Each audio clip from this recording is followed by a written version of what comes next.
The music in the club was a physical assault, a thumping bass line that vibrated to the floorboards and rattled my teeth. Red and blue strobe lights chopped the darkness into violent, disjointed flashes, making the sweating crowd look like a stop-motion nightmare. I lifted a glass of overpriced whiskey to my lips, trying to drown out the noise and the bitter taste of my own ruined life. That's when I saw him. In the cordoned-off sanctuary of the VIP section, my brother was a king. He was laughing, a loud, unburdened sound that cut through the DJ's mix, as he tilted a magnum of champagne, letting the expensive spray rain down on the crowd below. This was the same man who, exactly a year ago, had looked me in the eye, wept, and vanished with the $1 million I had inherited. For a staggering, heart-stopping moment, I couldn't breathe. I couldn't move. I couldn't process the sheer, audacious injustice of it. Then, the ice in my chest shattered, replaced by a blinding, white-hot rage. My hand, shaking uncontrollably, fumbled for my phone.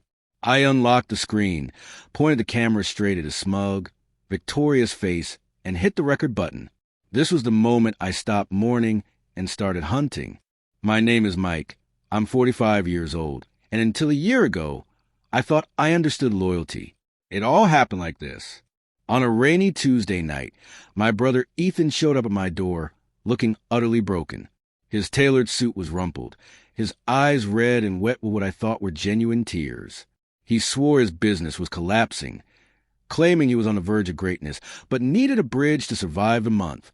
He begged me to help, just until he got his next investor signed. Against my gut, which was screaming at me to be cautious, I logged into my bank account. I wired $1 million for my inheritance, the entire nest egg meant to secure my future. He pulled me into a fierce, bone-crushing hug, his voice thick with emotion. You just saved my life, Mike. I swear I'll never forget this. I held him back, believing I was being the good big brother. I didn't know it then, but that was the last time I would see him as a human being. After that night, I never saw him again. The immediate aftermath was swift, confusing, and terrifying. 2 days after the wire transfer cleared, his rapid-fire text of gratitude stopped abruptly. I called him. His phone went straight to a dead-end voicemail box. I drove to his expensive, trendy apartment in the city, only to find the lockbox code had been changed and the mailbox was overflowing.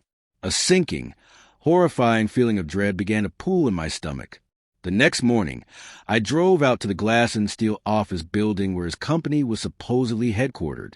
The suite was vacant, the door locked, and a small, official sign was pasted on the glass. Lease terminated. I called his friends, people we had grown up with. They shrugged, offering vague, useless platitudes about how he needed space or was traveling for work. My brother had disappeared like smoke, evaporating into thin air and taking every single dollar of my future with him. There was no note, no explanation, just a void where my money and my brother used to be. In a desperate panic, I drove straight to our parents' house. I laid out the timeline, the missing money, the empty apartment, my voice ragged with fear and betrayal. I expected outrage. I expected them to call the police. Instead, their reaction was what truly twisted the knife. My father, avoiding my gaze and staring into his coffee, simply said, "He'll come around, Mike. You're overreacting. Don't escalate this." My mother, ever protector of her golden child, waved her hand dismissively. "You're being dramatic," she scolded. "He's probably just overwhelmed. It's a loan, not a theft." I knew, deep down, that they recognized a lie. They knew exactly who Ethan was, but they didn't want the shame of the scandal. They wanted peace at any cost. I, on the other hand, was now consumed by a burning, solitary desire for justice. I realized in that living room that I was entirely on my own. They chose their comfort over my survival. The loss hit me fast. The $1 million wasn't just numbers on a screen. It was my cushion, my sense of security, the promise of a comfortable retirement. Within weeks, the financial reality set in. I had to sell my meticulously maintained car, the one I'd worked 10 years to afford. Next, I had to pack up and leave the bright, high-rise condo I had loved, moving into a tiny, ill-lit rental far from the city center. The shame was suffocating. I reached out to friends I had helped in the past, hoping for a loan or a job lead, but they stopped answering my calls when they realized I was desperate. I was suddenly brutally alone, broke, furious, and ashamed. I spent my nights staring at the ceiling, replaying that hug, replaying his lies, and he was just gone. Living off my life savings while I scraped by, the injustice was a physical weight, pressing down on my chest every single day. Back in the present, the sight of him in the club fueled a surge of adrenaline that cleared the whiskey haze from my mind. I started pushing through the dense, gyrating crowd, my eyes locked on the VIP booth like a predator on its prey. The velvet rope, however, was a physical barrier enforced by a giant bouncer whose neck was thicker than my head. He held out a massive arm, blocking my path. Not on the list, man. Step back. But I didn't stop filming, holding the phone high above the crush of bodies. Ethan was clinking glasses with the two women, a radiant, triumphant smile plastered on his face. He turned slightly, the flashing lights momentarily illuminating his profile, and then he locked eyes with me. The careless smirk vanished instantly. His face went slack, replaced by a flash of pure, cold terror. He knew instantly that his time in the shadows was over. The moment our eyes met, time seemed to slow down. Ethan's expression morphed from panic to a strained, calculated composure in a matter of seconds. He leaned over, whispered something urgent into the ear of the bouncer, and pointed vaguely at me. Then, with astonishing speed, he turned his back and vanished into a dark, curtained exit at the rear of the VIP area. The bouncer, now aggressive, shoved me back hard. "You heard me. Get out."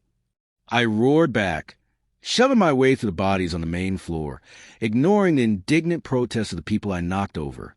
I burst through a staff door and out into the humid, trash-smelling air of the alley. He was gone, but as I spun around, I caught a split-second glimpse of a sleek, black SUV speeding off down the service road. I managed to zoom in my camera and capture the license plate number before it turned the corner. Clutching the phone, my heart hammering against my ribs, I knew I needed professional help. I called Sarah, an old friend from my days in the tech industry. She was a genius programmer who had pivoted into highly specialized, discrete digital forensics. I sent her the video clip and the grainy image of the license plate. I waited in the alley, pacing, my breath coming in short gasps. Less than an hour later, her reply text pinged. Plate runs back to a leased Mercedes-Benz G-Wagon. It's registered under a shell company in Delaware, Pinnacle Solutions, LLC. Guess what? That was the original name of Ethan's bogus startup from 5 years ago. A cold certainty settled in my stomach. The lead was flimsy, hidden behind layers of corporate smoke, but it was real. He hadn't just run. He had rebooted his scam. Now I had a thread to pull, and I was going to pull it until his whole world unraveled. That night, I made a choice. I stopped being the victim and started being the hunter. I created an anonymous account and posted the video. The caption was simple. Found him, the man who stole my life savings. 2 days later, a notification popped up, a direct message. It read, "That's my boyfriend. His name is Liam. What's going on?" Her name was Jessica. She didn't know him as Ethan. She sent me a flurry of pictures to confirm his identity. Him on white sand beaches, him on a private yacht, him in first-class seats holding a glass of scotch. My stomach churned. He was living a millionaire's fantasy using my money. Every luxury, every smile in those photos was paid for by my betrayal. I replied, his name isn't Liam. And that money he's spending? It was stolen from his own brother. The silence on the other end was deafening, but the seed of doubt was planted. Once the door was cracked open, the floodwaters rushed in. I started digging deeper, using the Liam, alias Sarah, had helped me uncover. I found 2 more women on social media who had been tagged in photos with him over the last 3 years. I reached out. Their stories were heartbreakingly identical. One woman, a nurse, told me through tears that she had lent him $200,000 to fix a cash flow problem for his business. Another, a young heiress, had signed over access to her trust fund after he convinced her they were building an empire together. He hadn't just done this to me. He had been doing this for years, moving from city to city, changing names and recycling the same sob story. He was a predator who fed on trust. The realization turned my anger into a cold, hard resolve. I wasn't just fighting for my money anymore. I was stopping a monster. A week later, I received an email from a man named David. The subject line was stark. I used to be his business partner. He screwed me, too. David had seen my anonymous post circulating in a fraud watch group.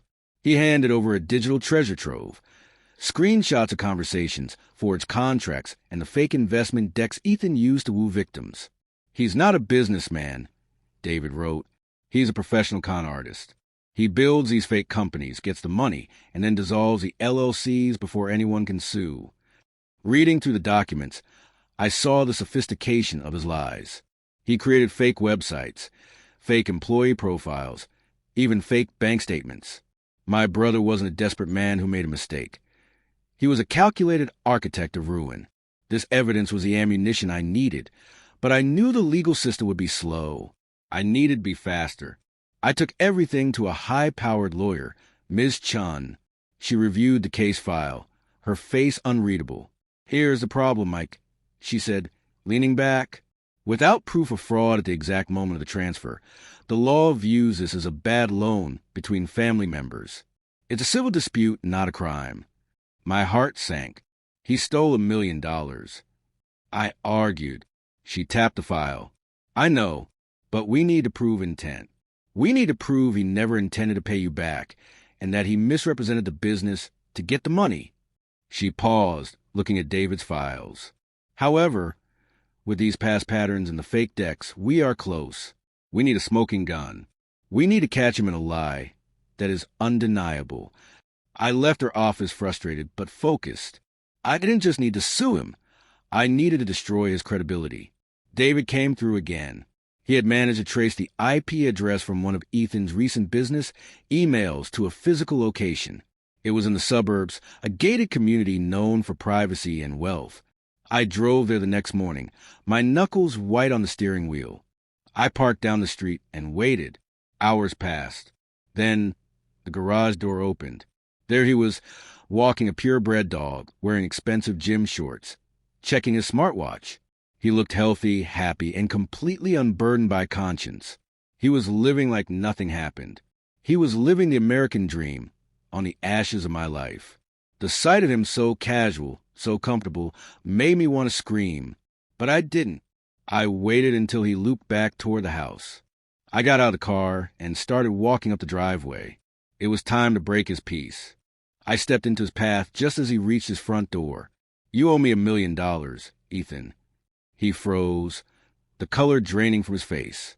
He looked around quickly to see if neighbors were watching. Then the shock faded, replaced by that familiar, arrogant sneer. "Mike," he said, his voice dripping with condescension, "what are you doing here? You gave that money to me. There was no contract. It was a gift to family. You have no case." I pulled out my phone. Holding it up, "I'm recording every word," I said. His face hardened. "Get off my property before I call the cops," he hissed. "You're trespassing. You're pathetic, Mike. You always were." He turned his back on me and walked inside, slamming the heavy oak door. I stood there, shaking, but I had what I needed. His refusal, his arrogance, and his admission that he never planned to pay me back. I went back to the digital front. I tracked his new social accounts, which Jessica helped me identify. He was hosting exclusive investor brunches at high-end hotels, pitching a new startup focused on AI logistics. He was dating models, posting photos of expensive dinners, and projecting the image of a tech visionary. Everything was fake. The graphs in his pitch decks, the team he claimed to have, the revenue projections. But it was dangerously convincing. I realized with horror that he was currently in the process of scamming new victims. He was using the last of my money to bait the hook for his next big score. I couldn't wait for the courts. If I didn't act now, someone else was going to lose their life savings just like I did. I had to blow his cover, and I had to do it thoroughly. I met with Jessica again. She told me something crucial. "Liam, Ethan, is terrified of public shame," she explained. "His entire persona relies on credibility. He needs people to believe he's successful, so they trust him with their money. If he is exposed as a fraud, if he becomes a joke or a villain online, everything collapses. He can't raise money if he's radioactive. This was a leverage I had been missing. He didn't care about morality, and he thought he could outsmart the law, but he couldn't outrun the internet. If I destroyed his reputation, I destroyed his ability to steal. It was a dangerous game, but it was the only card I had left to play. I decided to give him one last chance to do the right thing, knowing full well he probably wouldn't take it. I messaged him, attaching the dossier of evidence, the recordings, the emails from David, the photos from the other women. I demanded a meeting. He agreed to meet at a quiet cafe, far from his suburban paradise. He arrived wearing sunglasses, looking twitchy and paranoid. I didn't offer him a handshake. I slid the phone across the table. You wire back what you can, everything you have left, or this goes public. All of it. The aliases, the thefts, the women. He laughed, but it was a hollow sound. I looked down at his hands resting on the table. They were trembling violently. You won't do it, he said, trying to sound tough. Mom and Dad would never forgive you. Try me, I said. You have 24 hours. He stood up, knocked over his chair, and stormed out. He was scared. Good. The drive home was interrupted by a phone call. It was my parents. Ethan had called them immediately. My mother was crying. How could you do this to your brother? She sobbed. He says you're blackmailing him. He says you're trying to ruin his life. My father's voice joined in, angry and stern. Mike, stop this nonsense. You're tearing the family apart over money. I felt a cold finality settle over me. They had always protected him. They were enabling a criminal because he was their favorite. I'm not protecting anyone who stole from me. I said, my voice steady.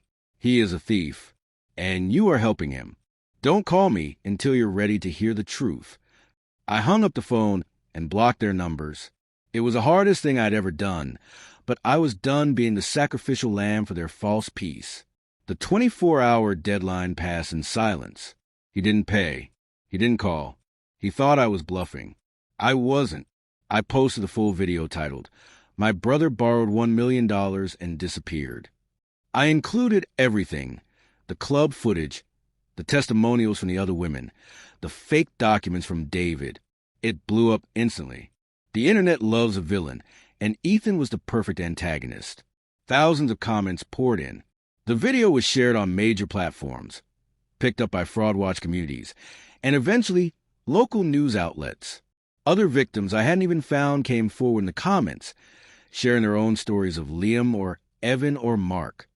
The story spread like wildfire. He wasn't just my brother anymore. He was the face of modern deception. His carefully curated image was incinerated in a matter of hours. With the flood of public support and the emergence of multiple victims, the legal landscape shifted. We filed a joint civil suit, pooling our resources. Mission was no longer skeptical. She was shark-like. During the discovery phase, one of the women found a document she had supposedly signed, a waiver of liability. She looked at it and gasped. I never signed this. We sent it to a handwriting expert. It was a forgery. A bad one. This was the break we needed. Forgery wasn't a civil dispute. It was a felony. It proved he wasn't just taking loans. He was actively manufacturing consent to cover his tracks. The bad loan defense evaporated. We handed this new evidence directly to the district attorney, who was now very interested in the high-profile case. Ethan tried to fight back. He posted videos claiming I was a jealous, vindictive brother who was lying for clout. He claimed the women were crazy ex-girlfriends. He tried to paint himself as the victim of a smear campaign. But the internet is a ruthless detective. Commenters dissected his videos, pointing out inconsistencies.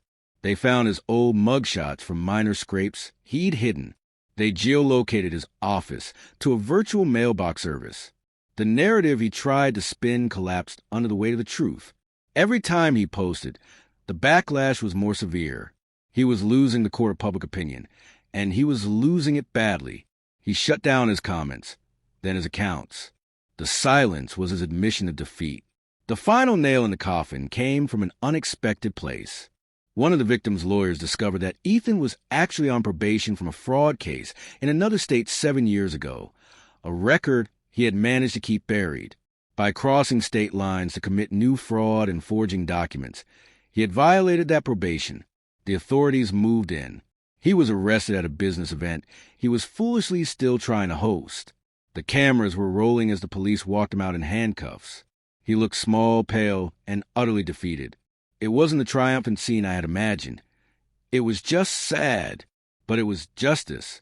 He was finally being stopped. He couldn't run, he couldn't hide, and he couldn't charm his way out of a jail cell. Facing a mountain of evidence and a likely prison sentence, Ethan's legal team offered a settlement.